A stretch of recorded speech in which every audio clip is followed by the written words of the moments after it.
Beef stake এটি মূলত western কালচারে বহুল পরিচিত এবং জনপ্রিয় একটি খাবার। বিফ স্টেকের অনেক ধরন রয়েছে।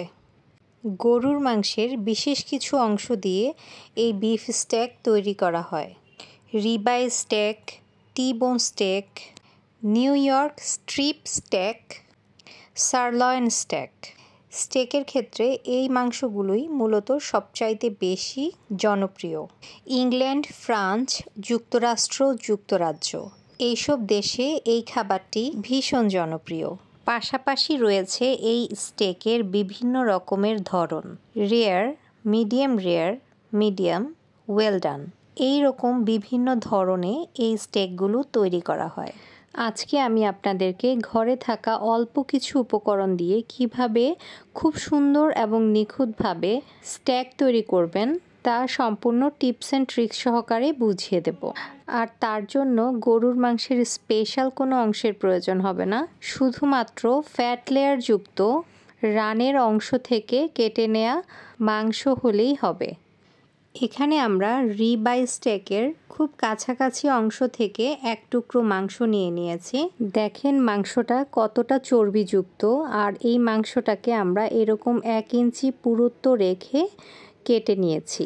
এবার একটি বিফ হ্যামারের সাহায্যে আমরা এটাকে 2 থেকে 3 মিনিট থেতো করে নেব। 2 পাশ উল্টে পাল্টে আমরা এটাকে খুব ভালোভাবে হ্যামার দিয়ে থেতো করে নেব। এই যে আমরা এভাবে আমাদের মাংসগুলোকে থেতো করে নিয়েছি, আর দেখেন কি সুন্দর ছিদ্রযুক্ত হয়েছে, যাতে করে আমাদের প্রত্যেকটি মশলা মাংসের ভেতর অবধি পৌঁছে যায়।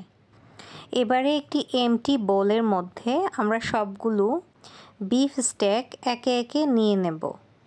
এবারে তার সাথে দিয়ে দিচ্ছি স্বাদ মতো লবণ, দিয়ে দিচ্ছি 30 ml এর মতো লেবুর রস। আমার এখানে সবগুলো স্টেক মিলিয়ে হাফ কেজি মাংস রয়েছে। অ্যাড করে দিচ্ছি 30 ml সয়া সস। অ্যাড করে দিচ্ছি খোসা সরিয়ে 2টো বড় আস্ত গার্লিক। দিয়ে দিচ্ছি থাইম স্প্রিঙ্কেল, রোজমেরি স্প্রিঙ্কেল।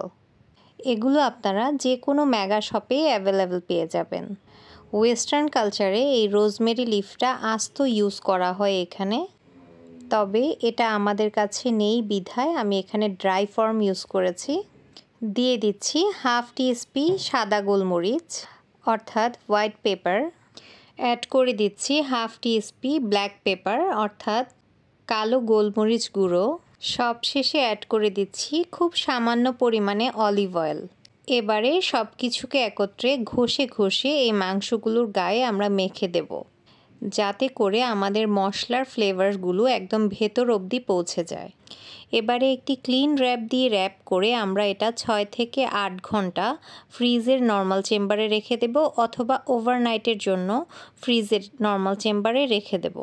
6 থেকে 8 ঘন্টা পর আমাদের স্টেকটি ফুললি ম্যারিনেশন হয়ে গিয়েছে।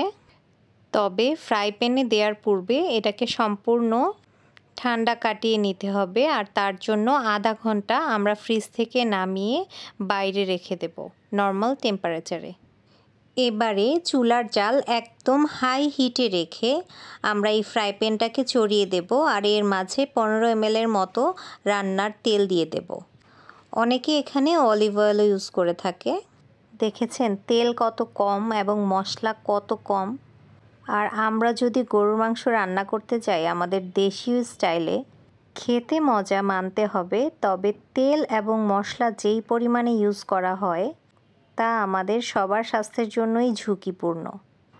তেল গরম হয়ে এলে আমরা আমাদের বিফ স্টেকটা এর মাঝে দিয়ে দেব এবং 2 থেকে 3 মিনিট হাই হিটে আমরা এটাকে ফ্রাই করব, যার ফলে বাহির থেকে আমাদের স্টেকটা ব্রাউন হয়ে আসবে আর ভেতর থেকে আমাদের যে মাংসের জুসি ভাবটা রয়েছে সেটা লক হয়ে যাবে।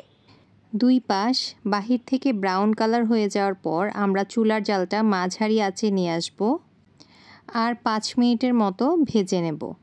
আমি এখানে মিডিয়াম করেছি। ওয়েস্টার্ন কালচারে নর্মালি রেয়ার খায় অথবা মিডিয়াম রেয়ার খায়, বাট আমরা এখানে মিডিয়াম রাখার কারণ হচ্ছে আমরা বাঙালিরা একেবারে ভেতর থেকে জুসি মাংসটা খেয়ে অভ্যস্ত নই। তাই আমি এখানে মিডিয়াম রেখেছি, যাতে করে এটা বাঙালিদের জন্য পারফেক্ট একটি ডিশ হয়। 2 পাশ ব্রাউন কালার হয়ে যাওয়ার পর আমরা এখানে 1 টেবিল স্পুনের মতো বাটার দিয়ে দেব, আর আমাদের মেখে রাখা রসুনগুলো দিয়ে দেব। আর প্রতিনিয়ত প্যানের সাইড থেকে তেলগুলো উঠিয়ে উঠিয়ে বিফের উপর দিতে থাকব। এতে করে আমাদের বিফটা টেন্ডারই থাকবে। এভাবে 5 মিনিট ভেজে নেওয়ার পর আমাদের বিফ স্টেক সম্পূর্ণ রেডি। এবারে আমরা এই স্টেকগুলোকে এরকম একটি বাটিতে উঠিয়ে নেব এবং আমাদের মেখে রাখা প্রত্যেকটি স্টেককে একই প্রসেসে ভেজে নেব। একে একে সবগুলো স্টেক আমরা এভাবে ভেজে নিয়েছি। এবারে এগুলোকে গরম গরম বাটিতে উঠিয়ে নেওয়ার পর একটি ফুয়েল পেপারের সাহায্যে সিল করে দেব। স্টেকের ক্ষেত্রে এটাও একটা ট্রিক্স। যদি আপনি এভাবে গরম গরম 5 মিনিটের জন্য ফয়েল পেপার দিয়ে সিল করে দেন, তাহলে আমাদের এই স্টেকগুলো ভেতর থেকে সফট অ্যান্ড জুসি হবে। আমরা এটাকে 5 মিনিটের জন্য রেস্টে রেখে দিলাম। অথেন্টিক্যালি এই বিফ স্টেকগুলো বিশেষ কিছু জিনিস দিয়ে সার্ভ করা হয়। এর মধ্যে একটি হলো গ্রিন সস, যা অলরেডি কিছুদিন আগে আমি আপনাদেরকে বানিয়ে দেখিয়েছিলাম এবং আমার পেজে তার সম্পূর্ণ ভিডিও রয়েছে, each and every tips and tricks সহকারে। আপনারা যদি কেউ গ্রিন সস রেসিপি চান তবে আমাকে মেসেজ করবেন, আমি আপনাদেরকে প্রোভাইড করে দেব। বিফ স্টেকের সাথে বহুল পরিচিত আরেকটি জিনিস সবচাইতে বেশি জনপ্রিয়, আর তা হচ্ছে ম্যাশ পটেটো। আর এই ম্যাশ পটেটোটা আমি এখানে একটু ডিজাইন করে বসিয়ে দিচ্ছি একটি রোজ নজলের মাধ্যমে। এবং অথেন্টিক ম্যাশ পটেটোর যে রেসিপিটা রয়েছে তাও আমি আপনাদেরকে আমার চ্যানেলে প্রোভাইড করে দেব। অপরদিকে 5 মিনিট হয়ে গিয়েছে এবং আমাদের স্টেকগুলো সম্পূর্ণ ময়েশ্চারাইজ হয়ে গিয়েছে। দেখেন আমাদের স্টেকগুলো সম্পূর্ণ রেডি টু সার্ভ। এই পর্যায়ে একে একে সবগুলো স্টেক আমরা সার্ভিং প্লেটে সাজিয়ে নেব। তার উপরে ছড়িয়ে দেব আমাদের গ্রিল করা গার্লিকগুলো। বিফ স্টেকের সাথে আরেকটি আকর্ষণীয় জিনিস সার্ভ করা হয়, আর তা হলো ক্রিমি মাশরুম সস। আর অথেন্টিক ক্রিমি মাশরুম সসের রেসিপিটিও আমি আমার চ্যানেলে আপলোড করে দেব। এই যে আমি এখানে ক্রিমি মাশরুম সস দিয়ে সার্ভ করছি। আমি চেষ্টা করেছি আপনাদেরকে একেবারে আন্তর্জাতিক মানের বিফ স্টেক তৈরি করে দেখাতে, যাতে করে এই বিফ স্টেক সম্পর্কে একটি ভিডিওর মাধ্যমে আপনারা ইচ অ্যান্ড এভরিথিং সব কিছু জানতে পারেন এবং বাসায় বসে আন্তর্জাতিক মানের খাদ্যাভ্যাস করতে পারেন। আর যদি আপনাদের কোনো ছোটোখাটো অনলাইন বিজনেস অথবা ফুড কার্টের বিজনেস থেকে থাকে, আপনারা আমার এই আইডিয়াগুলোকে কাজে লাগিয়ে সেখানে বিফ স্টেকের একটি রেসিপিও উঠাতে পারবেন। বিফ স্টেক পছন্দ করে না এমন বিদেশি খুব কমই আছে। হেলদি ফ্যাট এবং হাই প্রোটিনযুক্ত এই খাবারটি সারা দিনের ক্লান্তি দূর করে এবং ভেতর থেকে শক্তিশালী করে তোলে। এই যে আমি একটি পিস তুলে আপনাদেরকে কেটে দেখাচ্ছি। আমি এখানে মিডিয়াম রেয়ার করে কুক করেছি। আপনাদেরকে একটি পিস নিয়ে আমি কেটে দেখাচ্ছি এর ভেতরটা ঠিক দেখতে কেমন হয়েছে।